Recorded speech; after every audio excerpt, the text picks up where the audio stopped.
Coucou les petits cuistots! Alors comme promis, aujourd'hui, nous allons voir la recette du pain maison. Effectivement, lors de ma première vidéo que vous retrouverez ici sur le boursin maison, bien entendu, nous tartinons sur du bon pain frais. Allez, à tout de suite! Vous retrouverez également tout au long de cette vidéo des petits trucs et astuces pour la bonne réussite de votre pain maison. Bon visionnage!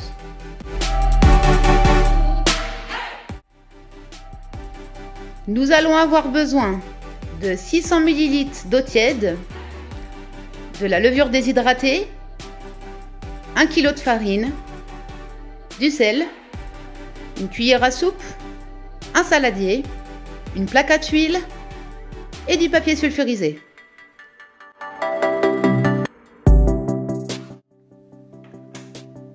Nous commençons par mettre les ingrédients dans l'ordre que j'ai énoncé. L'eau. Donc de l'eau tiède. Nous allons ajouter les 4 sachets de levure déshydratée. Alors moi c'est 4 parce que c'est un sachet pour 250 g de farine. Tout dépend de la marque de votre levure, donc à bien lire sur l'emballage. Ensuite, nous rajoutons la farine. Attention, ne jamais mélanger le sel et la levure ensemble. En fait, le sel annule les propriétés de la levure. Donc, lorsque vous mettez vos ingrédients dans votre saladier, aux levures, ensuite nous mettons la farine pour séparer la levure du sel et ensuite nous mettons le sel.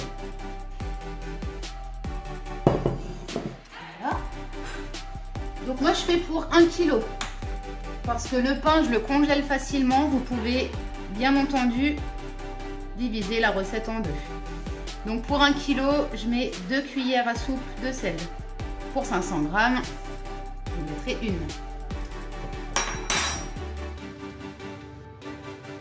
Après m'être correctement bien entendu lavé les mains, nous commençons à mélanger la farine et l'eau.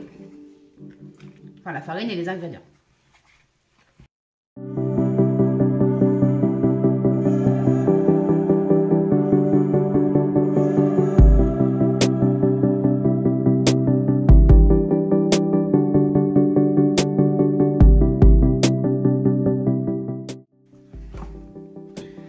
Voilà, donc là, je vais passer sur mon pain de travail.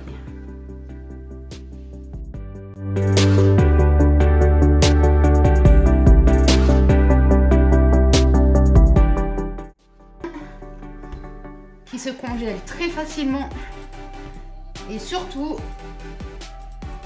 qui se décongèle également très facilement. Je vous expliquerai plus en détail à la fin de la vidéo.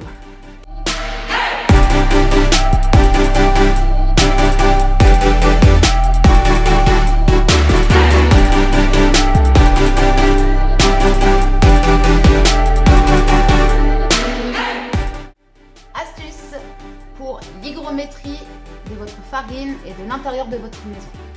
Normalement, pour une farine en T45, celle que moi j'utilise, je devrais mettre 55% d'eau par rapport au poids de farine. C'est-à-dire que je devrais mettre normalement 550 ml d'eau pour 1 kg de farine.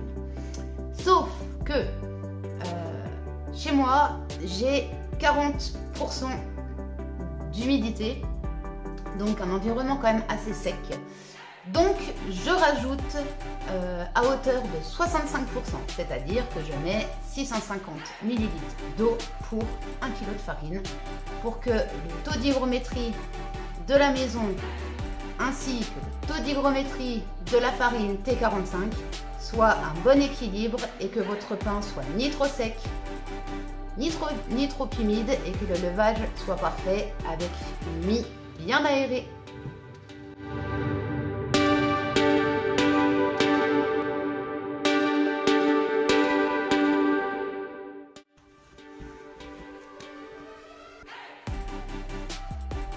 à avoir une pâte qui est bien lisse.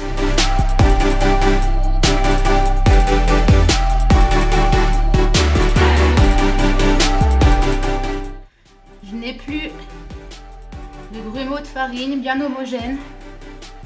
Je fais une boule, enfin j'essaye. Et voilà. Maintenant, on va aller pour le premier levage. Nettoyer mon saladier avec de l'eau très chaude. Je vais fariner le fond de mon saladier pour éviter que la pâte ne colle quand elle va lever.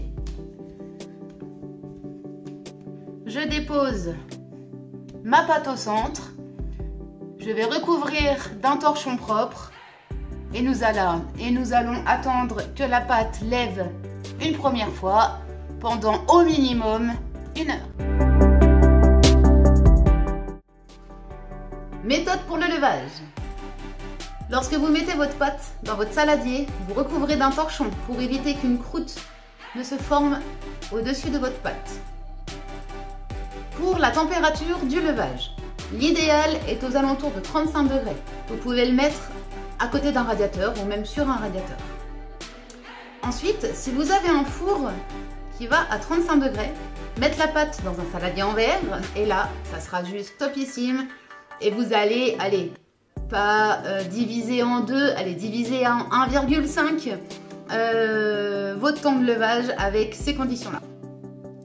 Si comme moi, vous avez un four avec un minimal de température à 40 degrés, c'est aussi possible. Vous mettez 40 degrés en fonction traditionnelle, donc pas de chaleur tournante. Vous mettez votre pâte à lever à l'intérieur et vous entrouvrez votre four. Comme ça, le surplus de chaleur pourra partir et vous serez aux alentours de 35-38 degrés. Voilà! Résultat au bout d'1 heure. Tadam! La pâte a doublé, elle est juste magnifique. Alors, à partir de ce moment-là, nous allons ce qu'on appelle dégazer notre pâte, c'est-à-dire enlever tout le gaz à l'intérieur de la pâte pour pouvoir provoquer le deuxième levage une fois que nos petits pains seront formés. C'est parti! Donc, on n'hésite pas, on y va au point.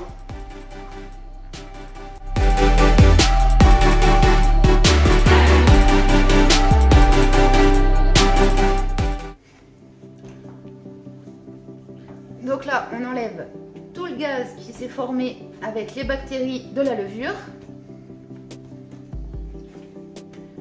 Donc étape très importante pour faciliter la deuxième levée et l'aération de la mie à la cuisson. C'est l'étape que malheureusement beaucoup oublient. Et c'est pourtant une étape assez cruciale.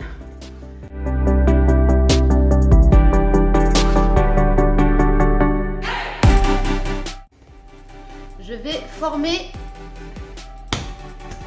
mes pâtons. Donc, je prends ma tôle, donc hop, recouvert d'un papier sulfu, tout simplement pour éviter que le pain ne colle sur la plaque, comme ça m'est arrivé de nombreuses fois. Et puis, après, pour enlever les pains cuits, collés sur la plaque, c'est très compliqué. Donc, je vais détailler des morceaux à peu près gros comme une clémentine. Donc bon, moi j'ai des petites mains, donc ça fait... voilà. Hop. Alors, je vais venir aplatir, remettre dessus, aplatir, remettre dessus, ce qui fait que je vais finir de dégazer ma pâte également. Voilà, une fois que je l'ai fait 2-3 fois, donc je commence à former mes petits boudins. Et voilà, et d'un. Donc ensuite, on le pose sur la plaque.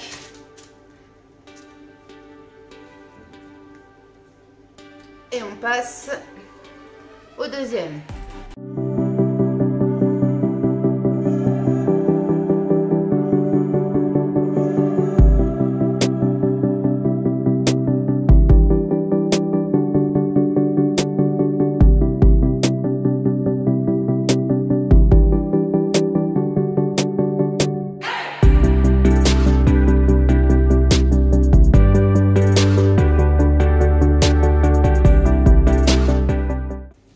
Petits pains formés.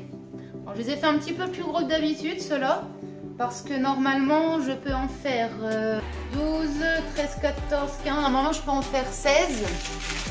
Là du coup voilà, ça rentre tout pile poil dans ma plaque. Alors, petite astuce, lorsque vous avez les jointures, vous voyez comme ça, vous mettez bien hop, de l'autre côté de la jointure.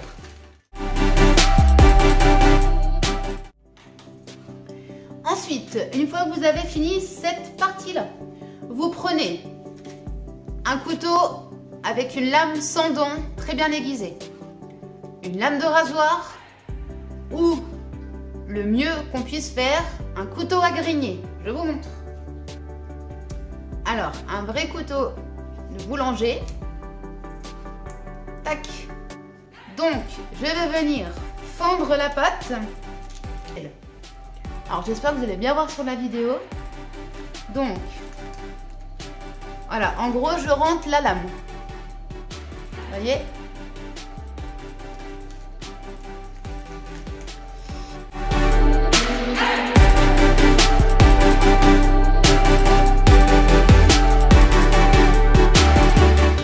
Donc, vous pouvez également faire avec un ciseau, un simple ciseau.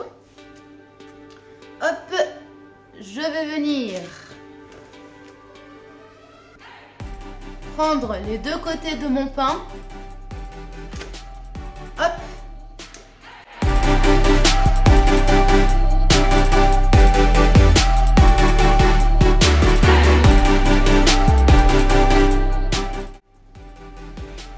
L'étape suivante consiste à réhumidifier un petit peu les pains. Donc vous prenez un pinceau. Alors humidifier, hein, pas détremper.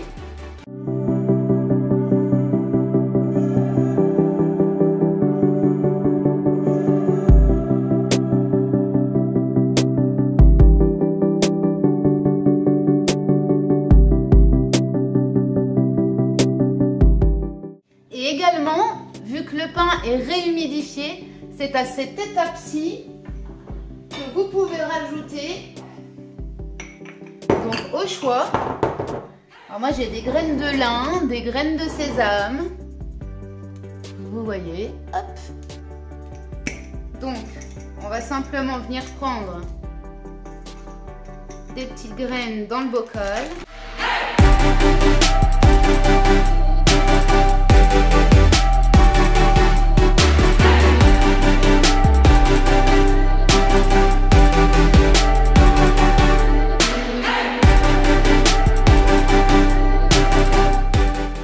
Je remets mon torchon propre, hop, sur mes petits pains.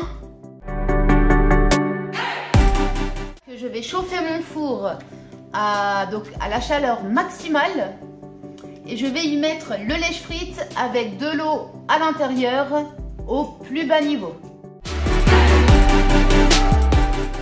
Maintenant, le four est à température.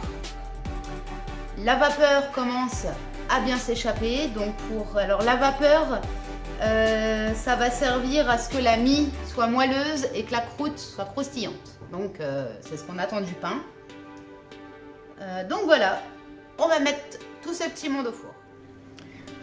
Alors voilà, donc je suis en chaleur tournante et mon four va jusqu'à 240 degrés max. Alors à l'intérieur, voilà, donc j'ai prévu donc cette grille et puis en dessous, voilà, j'ai installé mon lèche-frite avec de l'eau à l'intérieur.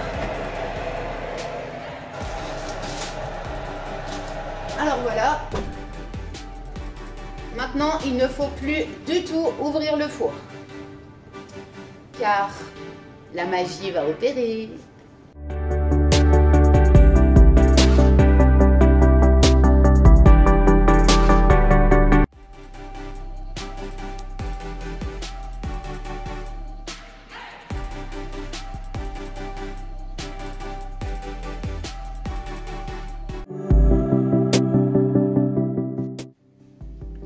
Petite astuce, pour conserver son pain au mieux dans sa boîte à pain, voilà, pour garder la fraîcheur du pain et puis qui se conserve, allez, 2 jours dans des meilleures conditions, qui garde son moelleux et son croustillant. Voici la technique. Dans ma tabatière, ah bah non, c'est pas ça. Alors voilà, donc une boîte à pain, hein, comme on en trouve un petit peu partout. Donc, pour conserver nos petits pains, je vais l'emballer correctement donc, dans mon petit torchon. En plus, ça prend moins de place. Bon, là, c'est un. On va venir simplement le mettre dans la boîte à pain, tout emballé. On y rajoute le couteau, comme ça, tout est rangé. Et l'astuce qui fonctionne super bien, vous prenez une pomme de terre, vous la coupez en deux, tout simplement. Et vous venez déposer dans votre boîte à pain vos 2 morceaux de pommes de terre qui va conserver l'humidité. Alors j'espère que cette vidéo vous aura plu. Si vous refaites ma recette, n'hésitez pas à commenter en dessous de la vidéo, à m'envoyer des photos. Je serai ravie de voir que ma recette est reprise. Voilà, bon bah nous pour le coup on va se régaler. Et puis je vous dis à tout bientôt pour une Sandra en cuisine. Ciao!